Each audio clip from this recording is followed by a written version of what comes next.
Ace Bailey is rumored to be shooting down draft boards. Yes. A projected top 3 pick now in some mock drafts is nowhere near the top 3. And this is because he's missing workouts. He's refusing to interview with certain people. Please. Yeah, I mean, you hit the nail on the head. He's dropping down draft boards. I'm, as a 76er fan, who, yes, we're in the lottery, we have the number 3 spot. The big talk initially was, do we draft Ace Bailey? Do we draft the other kid from Rutgers? Harper. And it was like Ace Bailey was kind of at the top of people's list at the beginning. Rumors came out that Bailey said he would not work out for the Sixers, and there were several other lottery teams that he would not work out. Some people in this camp have said that's not true. The Sixers have said that they were never refused. They were very careful with their words. They said he never refused to work out. Some of the rumblings are saying that he needs specific development plans or plans to make him a superstar in order for him. Like, what is your team's plan to make me a superstar before he goes to work out for them? I understand that some players have leverage, and I want players to exercise all the leverage they have, but this might be some old man get off my lawn shit. But I'm just a little tired of these young kids who are unproven, who are not number 1 picks, who are not number 2 picks, coming out here making all these demands before they even work out for a team. That's all I'm saying. And I'm worried that the kid is going to hurt his draft stock and lose far more money than he could have, and maybe ruin a reputation, fair or unfair, for these kinds of demands. And I just don't like it. I just go work out for people and see what happens. I think it's just a side effect of NIL. Same thing with the Shador in the league. It's pushback from the league, and it's overconfidence in the players. It's both kind of meeting ahead, and it's going to be a stalemate. Yeah. Y'all ain't broken hungry no more. I just pulled up some of these mock drafts. Dog. First of all, let me say that this draft is deep. This ain't really the one to play around in. Yeah. Like, I wouldn't just be skipping a bunch of workouts. Right. This ain't the one to play. You go from number 3 to number 8. Yeah, because VJ Edgecombe is nice. Dude from Kansas is nice. But this mock draft I'm looking at, and this dude is nice too. Khan Knuppel, the shooting dude, the big white boy from Duke, they got him in the 4th slot.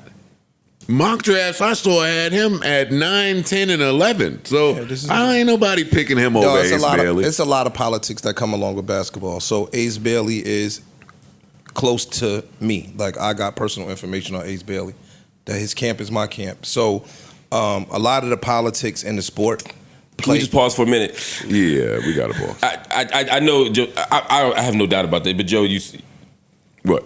The whole room made a face. Now we all go. Okay, continue. Well, no, because we know the agent story, but they let you go. I thought. I don't care what face they make. I want to know what the. Okay, I'm telling you, but he about to be serious. So you talking about niggas' lives? Like, we talking about some shit that could affect somebody getting a check. No, we just wanted to laugh at you. Oh, that's cool. Saying that you said it was your camp, like you were part of it.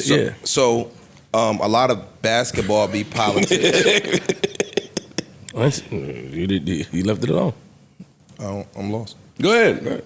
A lot of the shit is politics. A lot of the shit be based on who represents you and what their who likes them. Yeah. You know what I'm saying? And so if you don't want to play by old boy rules, then the niggas will do their best chance to kill everything you got going on, i.e. Shador.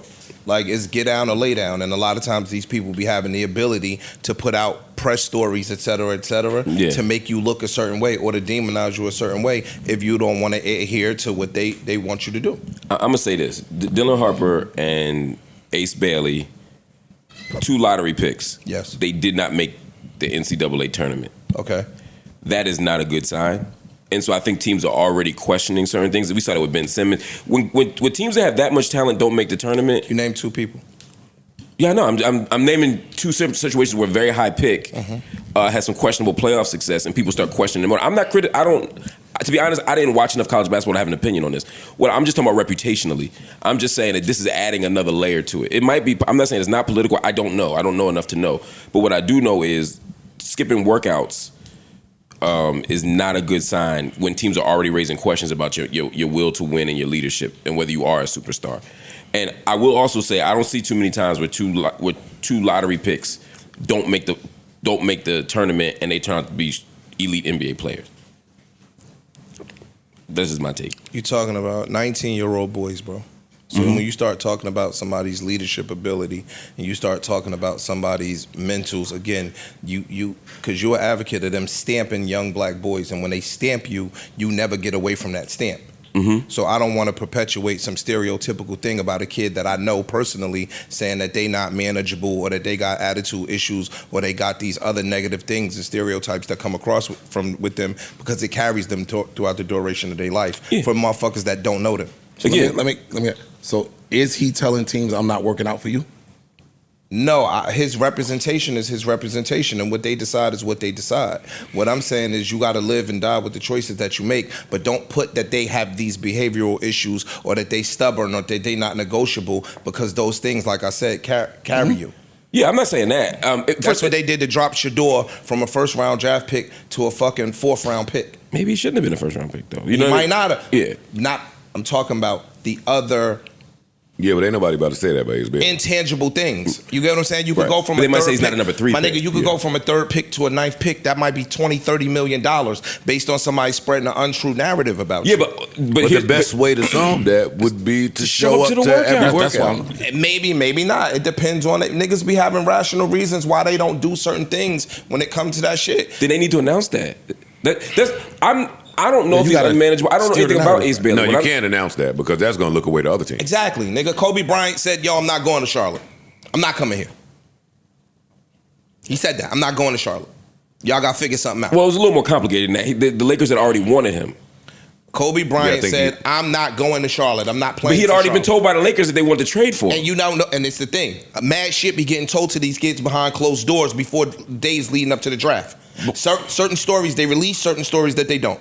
Okay. So you saying that Kobe Bryant got told X, Y, and Z, they wanted you to know he got told that. I don't give a fuck what happens, nigga. Back then, somebody saying I'm not going to a team that picks me at number 14. But that was after they drafted him. He still worked out for them. Never mind, bro. No, just listen to what I'm saying. I'm not talking about that. I'm talking about the part where you are, as a child, making demands on me going or playing or not going to, whatever the case may be. Yeah, whether you saying, yo, I'm not going to go work out for you, or you saying you drafted me and I'm not playing for you, I think they in the same vein. I think they're different. I think they're different. I think they're because totally one is different. behind. This is what I'm saying. One, I show up for everybody. Right. Oh, you drafted me. I don't want to go there. This one, I'm not showing up for you, which could send a message to the other teams. Right. Got it. That you are just hard to.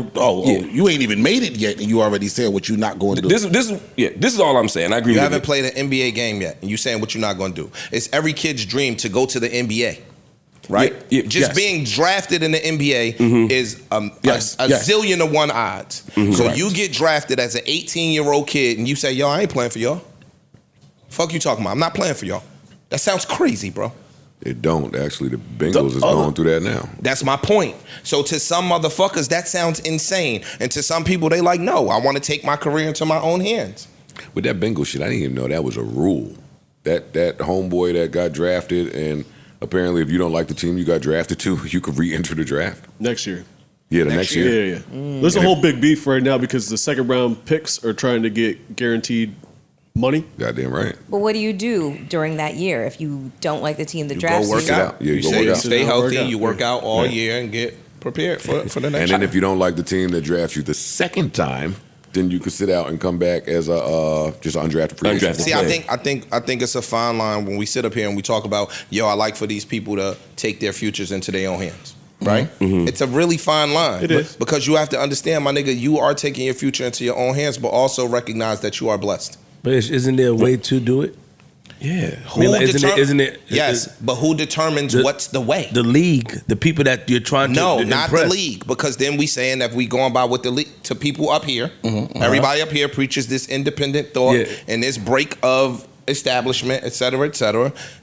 Shador Sanders did it his way. Some motherfuckers do it their way. You got to live and die with the consequences. And that's all I'm saying. That's it. This is all I'm saying. But you sitting up here and you would started demonizing this kid or saying negative things about this kid. I didn't demonize him. All right. What did I? No, hold on. What did I say to demonize him? What did I say negative about him? And I'm asking you, what did I say remember, negative? but it's cool. Generally, because we had a conversation off mic too, but it's all right. Yeah, and here's what I said. I said he's looking like this. I'm saying he's making a bad decision. We can disagree about the decisions he's making. Again, I don't know him. I don't know. He could be the greatest kid in the world. My fear is that by refusing to work out for the team, he's going to look Ostracize himself. Yeah, he's going to look like he's not manageable, and he's going to look like he's going to play into certain narratives that are going to be used to justify dropping him. I'm not saying he is those things. I'm saying it's a bad strategy. Just hear me out. Hear me out. I'm saying it is a bad strategy. And you ask, is he actually refused? Yes, that's a fact. He's refusing to work out for certain teams. And I think that's bad. Yeah, I just think it's a bad idea. Again, it doesn't make him a bad kid. It might be the greatest outcome for him in the world, but I'm saying it doesn't work. The difference to me between what he did and what Kobe did, and Kobe never actually refused to play for the Hornets, but what he did say is, I only want to play for the Lakers. He still worked out for the Hornets, right? He still did all the things you're supposed to do, and then quietly behind the scenes after he was drafted, before, really, his agents were working and before he was drafted. Jerry West was working before he was drafted. Then immediately after the draft, they traded him, right? Because Shaq also going to the Lakers, so there was a whole bunch of things happening. But Kobe's team managed it in a way where Kobe didn't look like a bad guy. Even if he still did his part. Right. That's all I'm saying. There's a way to manage this so that Ace Bailey doesn't look like he's just a stubborn kid who doesn't want to play, because I think his team is doing him a disservice if they're the reason why he's not working out. Again, he might be the greatest kid in the world. I hope he is. I'm not demonizing him at all. I think he's just making I think it's a bad presentation for himself. That's all. I get Ish's passion because, like he said, he's close to the family. Yeah. I don't see Ace Bailey fall into the 11th. I see him going to 5. I don't see Ace Bailey in the position where he's about to lose all these millions of dollars. Ace Bailey probably has the highest upside and damn near everybody in the draft. I think so too. That's why I want him to go to the right place. NBA is based on potential. Totally. New Joe Budden.